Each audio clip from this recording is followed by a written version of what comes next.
Fshati Kopanici i komunës së Sarajit nuk ka ndriçim rrugor pavarësisht se paguhen fatura për të çështje. Banorët ankohen për mungesën e dritave, duke vënë theks të veçantë në frikën që ndjejnë fëmijët kur kthehen nga shkolla. Kamera e televizionit Shenja nuk ka arritur të kap asnjë dritë të vetme në të gjithë shtyllat e fshatit. Ka, si s'ka, kur në herë s'ka pas. Po jo, si pagujmë. A ma ki dritë e uliqni? Jo mëre të farë uliqni. Po s'ka mëre të që asedinja. Po jo i paguni, pëse mos e pas? Po ku e dim të s'ka? Ku e di, rëkovosve ka ta andit shamajrës, po për qatë. Po ata kanë premtuar se do t'i bëjnë, po se sa do t'i bëjnë se dim. Jo i paguni. E dim që i pagujnë, po tash ato kanë thënë se do t'i bëjmë edhe presim ko pas kohë se do të bëjmë.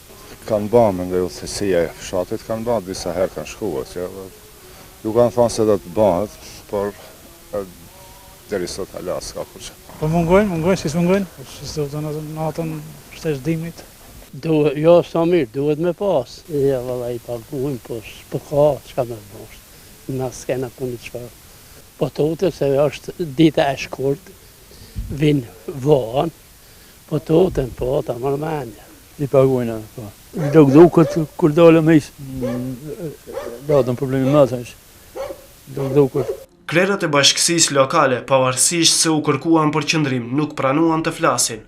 Ndërkohë, kreu i komunës së Sarajit, Bekim Murati, duke mos pranuar të prononcohet, na tha në telefon se ka shpallje dhe se pas marrjes së tenderit nga njëra prej kompanive konkurruese, do të fillojë instalimi i ndriçimit rrugor. Afatin e përafër me caktoi fundin e muajit dhjetor. Fshati Kopanic ka rreth 450 shtëpi, të cilat në taksat e energjisë elektrike ndajnë përqindje edhe për ndriçimin rrugor. Pavarësisht kësaj, fëmijët e shkollës fillore në kthim nga shkolla ecin rreth 2 kilometra në këmbë, në rrugët e errëta, në të cilat shëtiten qente ndacak.